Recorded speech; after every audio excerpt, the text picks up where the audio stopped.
Hi students, welcome to shortcut.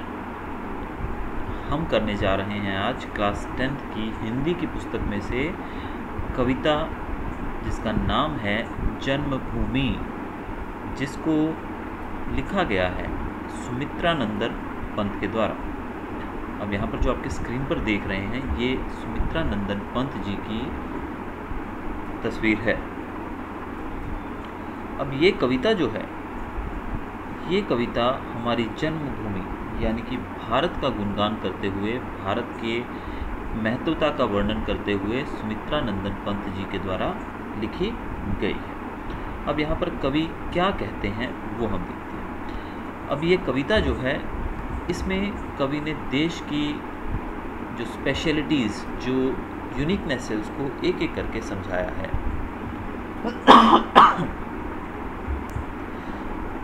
पहले कवि कह रहे हैं, जननी जन्मभूमि प्रिय अपनी, जो स्वर्गदीप चिर गरियस, जिसका गौरव भाल हिमाचल, स्वर्ण धरा हस्ती चिर श्यामल, ज्योति ग्रथित गंगा यमुना जल, वह जन जन के हृदय में बसी। अब कवि यहाँ पर भारत भूमि के गुणगान करते हुए कहते हैं कि हमारी जो जन्मभूमि है यानी कि जो भारत है वो स्वर्ग से भी अधिक श्रेष्ठ है। किससे अधिक श्रेष्ठ है? स्वर्ग, यानी कि स्वर्ग से भी सुंदर है। और हमारी मातृभूमि जो है यानी कि हमारी जो मदरलैंड है, इसका जो मस्तक है, इसका जो माथा है वो है हिमालय, और हिमालय जो है वो इसका गौरव और ज़्यादा बढ़ाता है। हमारे देश की सुनहरी धरती जो है वो सदा ही प्रफुल्लित रहती है, सदा ही वो पुलकित रहती है। हमारी मातृभूमि गंगा यमुना जैसी पवित्र नदियों के निर्मल जल से हमेशा भरी रहती है। ये नदियाँ हमारे देश के प्रत्येक व्यक्ति के हृदय में बसी हुई हैं। यानी कि हमारे जो कवि हैं वो हमारे भारत देश का गुणगान करते हुए बता रहे हैं कि हिमालय जो पर्वत है वो भारत माता के माथे का तिलक है, और जो हमारे पृथ्वी है, धरती जो है हमारे देश की, हमारे भारत की जो धरती है, पवित्र पावन भूमि जो है वो सदा ही प्रफुल्लित यानी कि हरी भरी रहती है, यानी कि सोना उगलने वाली है हमारी धरती। आपने गाना सुना होगा, मेरे देश की धरती सोना उगले उगले हीरे मोती। तो हमारे देश की भूमि सोना उगलने वाली है, बहुत ही उपजाऊ है।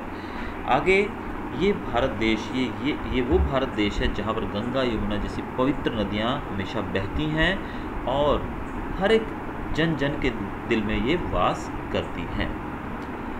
जिसे राम लक्ष्मण ओ सीता, बना गए पद धूल पुनीता, जहाँ कृष्ण ने गाई गीता, बजा अमर प्राणों में वंशी।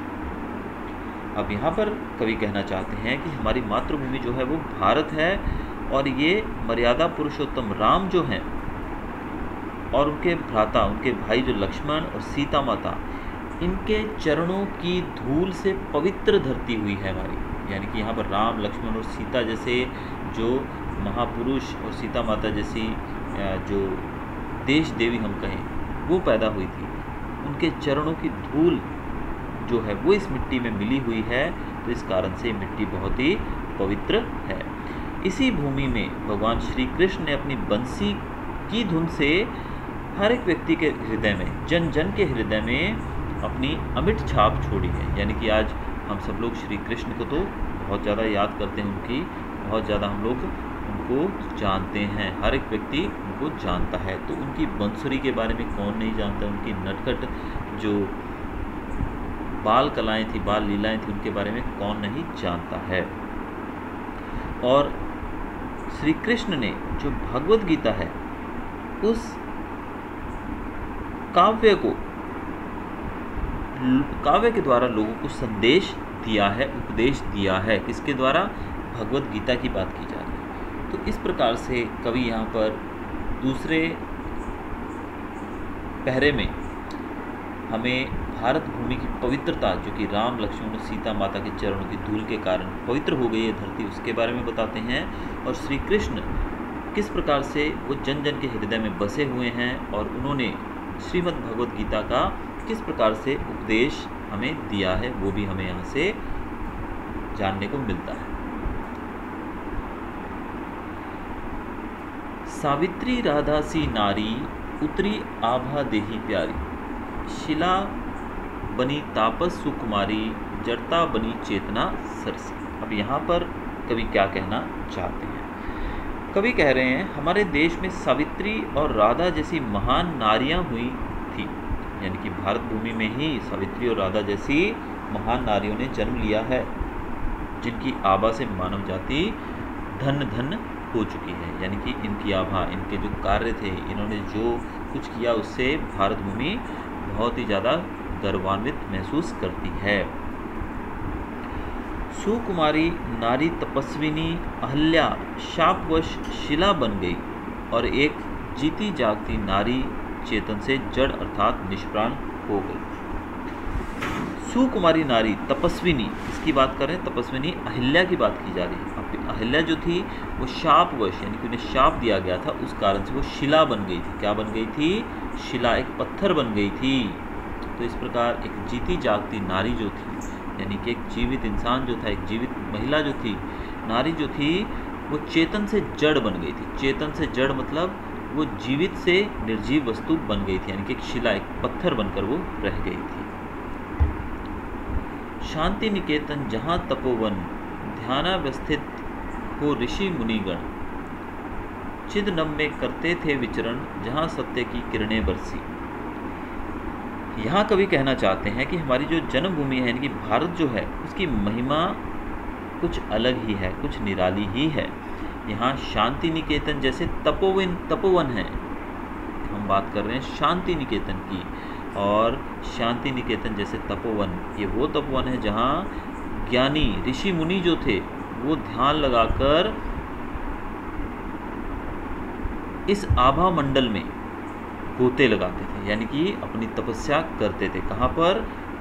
शांति निकेतन जैसे तपोवन में। तो ऋषि मुनि जो थे वो ध्यान लगाकर, ध्यान मग्न होकर प्रभु से मिलने का रास्ता अपनाते थे। हमारा देश जो है वो सत्य के प्रकाश से आलोकित है, अर्थात यहाँ सत्य का बोलबाला है। हमारा देश जो है ये यहाँ पर सत्य का बोलबाला है। किसका बोलबाला है? सत्य का।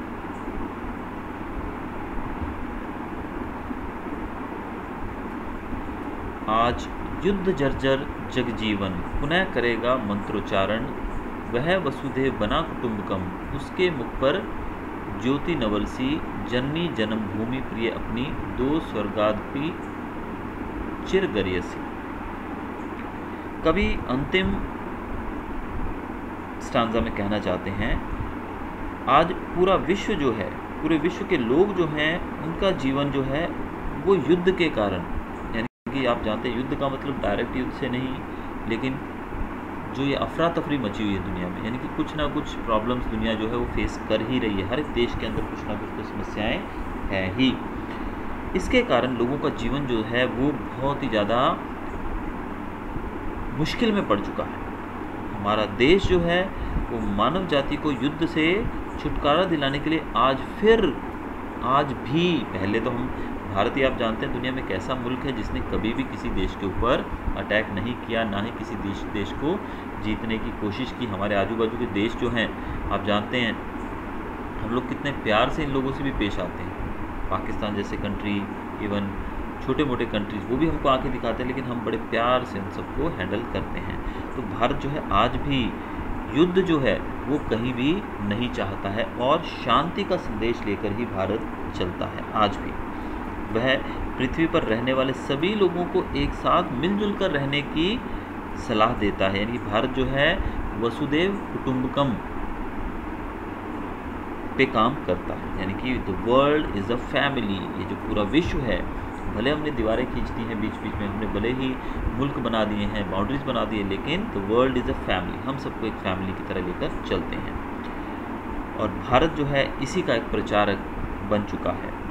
उसके मुख पर नई चमक आ गई, यानी कि आज आप जानते हैं भारत उगते हुए सूरज की तरह चमक रहा है। हम आगे बढ़ रहे हैं, हर एक फील्ड के अंदर हम डेवलपमेंट कर रहे हैं। और कवि कहते हैं कि हमारी प्रिय जन्मभूमि भारत माता स्वर्ग से भी अधिक श्रेष्ठ है, स्वर्ग से भी अधिक सुंदर है, स्वर्ग से भी अधिक निराली है। तो ये थी हमारी कविता जन्मभूमि, जिसे सुमित्रा नंदन पंत जी के द्वारा लिखा गया था। और इस कविता के माध्यम से कवि ने हमारी जन्मभूमि भारत के गुणगान किए हैं, और ये गुणगान पूरी दुनिया के सामने उनकी इस कविता के द्वारा पेश किया गया। Hopefully you enjoy the video. अगर आपको वीडियो अच्छा लगा हो तो सब्सक्राइब कीजिएगा मेरे चैनल को, बेल आइकन दबाना मत भूलिएगा, क्योंकि बेल आइकन दबाने से जो भी मेरे वीडियोज़ अपलोड होते हैं उनकी सारी जानकारी आपको मिलती रहेगी। Thanks for watching.